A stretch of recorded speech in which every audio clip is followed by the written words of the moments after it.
Là, je suis actuellement dans un mastermind aussi où justement, on parle énormément de visualisation. Construire son rêve, créer son rêve.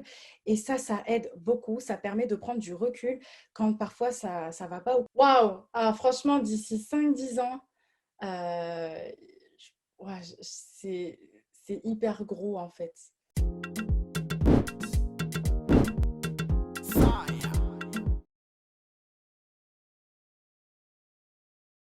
Et du coup, est-ce que tu as été, alors si on met à part donc le côté piano, les classes prépa, est-ce que tu as été toi-même coaché par un coach pour t'aider justement à dégager cette énergie, tu vois, ce truc, ce wow facteur très, très rapidement? Ouais, alors ça, c'est. Bah oui, alors déjà, oui, pour les concours d'éloquence, ouais, coachés par des avocats d'affaires, commençons Ah par ouais. là. Ah ouais. Et après, ouais, par des avocats d'affaires aussi. Et puis, il y a aussi, bah, par exemple, pour faire, par exemple, mes cours en ligne, pour savoir comment orchestrer ma promotion, bah, j'ai aussi bénéficié de l'énergie ben, de ma coach et aussi du groupe, quoi. Tout simplement, en fait, c'est tous les coachings que j'ai pris pour apprendre à organiser un cours en ligne, pour apprendre aussi à orchestrer sa communication. En fait, déjà, l'énergie de la coach, en fait, je prenais parce que je voyais aussi en elle une forte énergie. Donc, on faisait pas mal de sessions de mindset aussi pour justement nous maintenir psychologiquement au top, en fait, hein, parce que ça arrive d'avoir des hauts et des bas. Hein. Croyez pas qu'en tant qu'entrepreneuse, ça y est, c'est toujours pumped up. Il y a des moments où c'est pas ça, c'est pas ça. Donc, on a besoin, et en tant que entrepreneuse qui va impacter aussi des femmes, je pense que c'est aussi responsable de ma part que de me faire coacher aussi d'en haut. Donc Mhm. voilà, il y a la partie mindset avec cette coach-là. On parle énormément de construire son rêve, créer son rêve. Et ça aide beaucoup. Ça permet de prendre du recul quand parfois ça ne va pas ou quand on est en basse énergie. Bénéficier vraiment du groupe, du groupe, de l'énergie du groupe. Donc, et on travaille aussi l'énergie et le charisme voilà, à travers des exercices que je fais. Donc oui, je me fais accompagner aussi. Et Mhm. je suis également dans une école de coaching actuellement. Donc oui, je suis plus qu'accompagnée aujourd'hui. Oui, clairement. D'accord, waouh, ok. Donc en gros, c'est continuellement finalement s'améliorer, améliorer son mindset, sa façon de penser pour attirer finalement l'objectif ou ton ambition. Et du coup, alors, quelle est ton ambition par rapport à Madame Dynasty? Où est-ce que tu vois Madame Dynasty de façon un peu pratique hein, d'ici 5-10 ans? Waouh! Ah, franchement, d'ici 5-10 ans, ouais, c'est hyper gros en fait. Franchement, c'est hyper, hyper gros Mhm. parce que ça va pas être que des formations en ligne. Je pense qu'à côté, moi, je sens que voilà, il va y avoir de la gestion ouais, je sens qu'il va y avoir de la gestion de fortune pour ces femmes entrepreneuses Ouais. parce que va pas y avoir que des. Moi, je le vois surtout et surtout pour les femmes de la communauté noire, ça, c'est important aussi de le dire parce que je vois beaucoup qui sont encore. J'avais regardé les derniers chiffres, mais c'est vrai que j'ai plus les chiffres en tête. Hein, je suis désolée. Normalement, je suis un peu plus précise que ça, mais là, je suis désolée, je les ai pas. Mais j'ai vu que voilà, en matière de small businesses, en matière de petites entreprises, petits business, on est fortement là-dedans. Et moi, ce que je rêve vraiment, c'est de voir voilà, toutes ces femmes entrepreneuses dans une catégorie de population où on est en mode high net worth.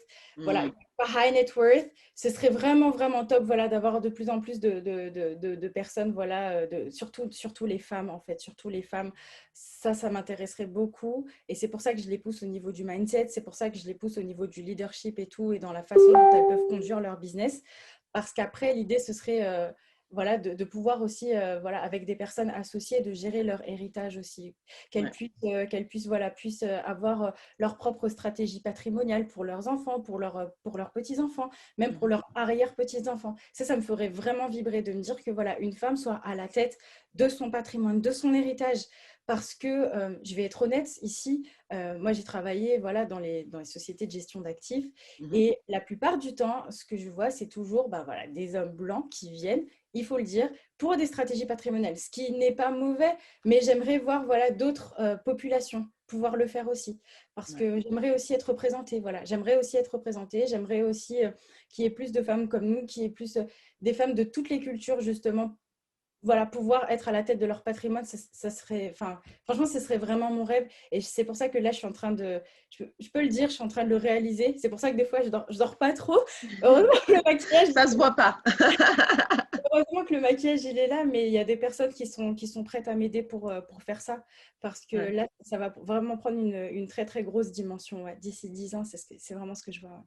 Ok. Et du coup, est-ce que tu peux expliquer rapidement ce que c'est que la gestion d'actifs et la gestion justement du patrimoine? Alors, waouh, la gestion du patrimoine, en fait, c'est vraiment, enfin, là, si je peux te le dire, là, c'est, en fait, tu as plusieurs types d'actifs, en fait. Tu as plusieurs, voilà, dans un portefeuille financier, tu peux avoir des actifs financiers, voilà, notamment les actions, les obligations, voilà, les fonds monétaires. Et après, il y a aussi les fonds qui sont, je dirais, les fonds actifs qui sont tangibles, type, par exemple, immobilier, voilà, puis il y a d'autres aussi, enfin, je dirais parking, je dirais voilà, toutes les choses qu'on peut toucher, toutes les choses qu'on peut voir. Et après, il y a la possibilité aussi d'avoir d'autres revenus passifs. Si je te dis ça vraiment de façon vraiment, vraiment, vraiment distincte, je pourrais te le mesurer comme ça. Enfin, je pourrais te le dire comme ça. Ouais.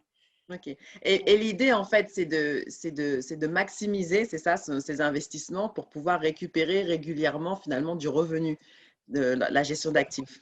À terme, moi, ce que j'aimerais bien, c'est de m'associer ouais, avec, pourquoi pas des CGP, pourquoi pas avec des gestionnaires d'actifs. Mais vraiment à terme, à terme, terme, terme. Donc ça, faut le voir pour après, voir pour les aider justement à diversifier ouais, leurs revenus, diversifier leur chiffre d'affaires selon ce qu'elles ont décidé, selon leurs aspirations aussi, hein, tout simplement. Donc, mais ça, c'est vraiment, vraiment après, quoi. Mais je pense que ouais, dans 5-10 ans, je pense que ça va.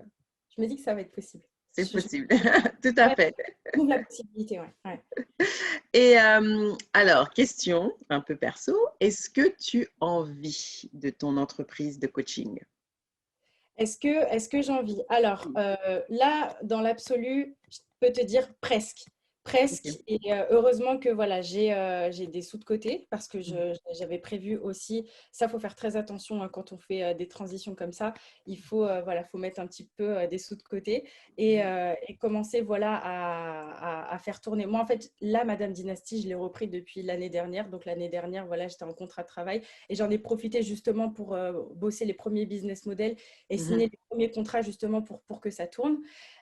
Et donc, du coup, ça m'a permis déjà de mettre de côté. Donc, si jamais il y a un problème fond d'urgence, si jamais il y a un gros problème, je sais que voilà, j'ai un réseau, je peux aussi, avec mes diplômes, voilà, ben, pourquoi, ben, si jamais vraiment un vrai problème, revenir Ouais. sur le marché du travail. Mais c'est des choses qu'il faut envisager, hein, surtout, surtout au départ. C'est pour ça que j'en parle. Donc, je peux te dire que j'en vis presque. Et là, c'est pour ça que c'est pas que j'accélère, mais je sais que maintenant, j'ai la marge de manœuvre pour, jusqu'à la fin de l'année, Mhm. trouver vraiment le business model qui va me convenir et qui va me permettre de faire tourner ça comme je le veux en 2022. Ouais. Ok, bah écoute, super, super, super. Et j'allais dire, quels sont les... Je crois que tu as un petit peu, t'as un petit peu touché du doigt, mais quelles sont en gros les trois principales raisons pour lesquelles une cliente, parce que j'ai bien compris que tu cibles surtout les femmes entrepreneurs francophones, les trois principales raisons pour lesquelles une cliente vient te voir, toi, Miali. Je sais que tu en as un petit peu tout, Ouais. et voilà, revenons un peu dessus. Je pense qu'elles viennent me voir déjà pour mon énergie, pour la personne que je suis. Ouais. Parce elles aiment bien ma mentalité, elles aiment bien ma manière d'amener les choses. Et elles, ça les a rassurées tout de suite, parce qu'en fait, on est en contact direct par Zoom aussi. Et j'aime bien voir les gens en caméra comme ça, on voit tout de suite l'énergie et l'aura de la personne, en fait. Parce que voilà, c'est le feeling qui compte au début, hein, même s'il y a l'expertise et tout, s'il n'y a pas le feeling, ça passe pas. Et donc, pour commencer, déjà, il y a le feeling. Ensuite, je dirais l'expertise. L'expertise, parce que quand elles m'entendent parler, et surtout, déjà, parler, mais parler, c'est bien joli, mais après, il faut les résultats. Et il y a des transformations. Donc, elles sont juste ravies, en fait. Elles sont juste ravies de faire ça avec moi, parce qu'il y a des transformations. Donc, je dirais moi, l'expertise. Et je dirais aussi le plus qu'attendu. Pourquoi parce que ça revient à chaque fois, c'est je ne m'attendais pas à ce que tu nous formes là-dessus. Mais au prix qu'on paye, franchement, c'est juste du gâteau. C'est ce qu'elles me disent aussi. Donc, ça s'appelle, voilà, j'avais pas prévu ça, mais il y a eu pas mal de surprises, c'est vrai, bah, que j'offre parce que voilà, je suis quelqu'un qui donne aussi. Mhm. Il y a quelqu'un qui, quand je vois que la personne elle est investie, qu'elle bosse les modules, qu'elle vient me poser des questions pour s'en sortir et tout, bah forcément, moi, je suis avec elle et je la pousse, quoi. Donc, Mhm. et c'est ça. Et donc, elles sont vraiment ravies. Et puis, ouais, je te dirais les trois. Ouais, les trois. Ouais, ok. Et du coup, alors, tu parlais de transformation. Quelle a été la plus grande transformation que tu as pu voir avec l'une de tes clientes? Une des plus, genre, waouh, j'ai fait ça, je l'ai aidé à faire ça, waouh! Et tu sais quoi, je vais te dire, c'est ma toute première cliente. Parce que Ok. elle, mon Dieu, Vanessa, je te dis, elle était arrivée ultra scolaire, ultra théorique, ultra, comment dire, tu vois, quelqu'un qui est super carré, qui veut tout savoir sur tout, qui veut tout contrôler sur tout, tout, tout, tout, tout, tout, tout, tout, tout. Mhm. Le contrat signé avant, il fallait ta, ta, ta, ta, ta. Ce qui est bien parce que du coup, au moins, je sais qu'avec elle, je vais faire les choses carrées. Ouais. Elle avait du mal à se livrer au départ. Elle avait du mal aussi avec la partie développement personnel parce qu'elle ne comprenait pas encore comment est-ce que ça pouvait agir sur son propre business à elle. Mhm. Et depuis qu'elle avait suivi mon programme, euh, elle s'est vraiment transformée. Déjà, elle s'est accordée du temps pour elle, pour la première fois depuis je ne sais combien de temps. Mhm. Euh, Elle s'autorise vraiment des moments où elle se promène. Elle savait même pas qu'elle avait un parc à côté de chez elle. C'est pour te dire. Donc vraiment, on en est à ce point. On en est à ce point. Et je voyais aussi, dans sa manière de parler, dans son énergie, quelque chose qui a beaucoup changé parce qu'avant, elle était un peu fatiguée. Je voyais beaucoup de cernes. Ça, c'est quelque chose que je regarde aussi. Et là, tout le temps, elle arrivait pimpée. Elle arrivait vraiment avec du rouge à lèvres. Elle arrivait vraiment, mais ça se voyait qu'elle prenait vraiment soin d'elle, quoi. Mhm. Elle reprend son pouvoir. Et puis aussi parce que voilà, elle parle beaucoup aussi à ses proches. Et ses proches lui disaient, j'ai remarqué qu'à chaque fois que tu consultes, Miali, que tu vas voir Miali, tu es vraiment changé à la fin, vraiment dans le bon sens. Il y a quelque chose qui change, il y a quelque chose comme si tu es en train de t'élever. Et Mhm. même dans son entourage, il y a beaucoup de choses qui changent parce que de ce qu'elle m'a confié dernièrement, c'est que, alors, il y a des vices et des vertus, c'est-à-dire qu'il y a plein de gens qui se sont rendus compte que voilà, maintenant elle est lumineuse, elle est vraiment en pleine confiance. Donc, il y en Mhm. a qui adorent ça et qui sont super surpris, genre, tu as beaucoup changé. Mais il y a des personnes qui, voilà, se sentent envieuses, on va dire un petit peu jalouses, Mhm. parce que voilà, je pense que c'était une façon aussi pour eux d'avoir le contrôle sur elle. Et elle, maintenant, avec les exercices qu'on fait, et Mhm. ben, elle a réussi à identifier ça. Et maintenant, du coup, je lui ai appris à se protéger. Parfois, pas d'être sur la défensive à chaque fois, mais parfois se protéger de certaines personnes pour éviter des relations toxiques aussi. Et ça, c'était, voilà, typiquement, ça, c'est le genre de choses qui était vraiment inattendu pour moi, mais c'est quelque chose qui l'a grandement aidé. Et aujourd'hui, voilà, et c'est elle qui c'est grâce à elle aussi que je vais devoir changer mon business model parce qu'elle veut absolument être suivie quasiment toute l'année en fait. Voilà, D'accord. c'est Oh, ça. bah, écoute, c'est formidable. C'est formidable à entendre. Et du coup, je voulais un peu revenir sur le côté mindset. Parce que bon, c'est mon impression dans le monde francophone, on a un peu ce côté, mais qu'est-ce que c'est Mm. que ces histoires? Pourquoi est-ce qu'il faut faire ça? Et c'est quoi le rapport? Alors, du coup, comment est-ce que tu gères ce type de questions autour du mindset? Comment est-ce que tu arrives à convaincre les gens que non, finalement, c'est aussi important de changer sa façon de voir les choses? Sachant qu'il y a cette espèce d'ambiance, de manière générale, un peu négative autour du mindset.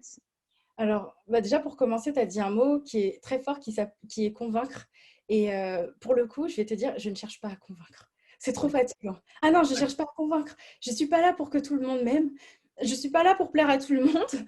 Donc, je ne cherche pas à convaincre les personnes. Je cherche vraiment à attirer les personnes qui sont exactement comme moi. Et ça suffit.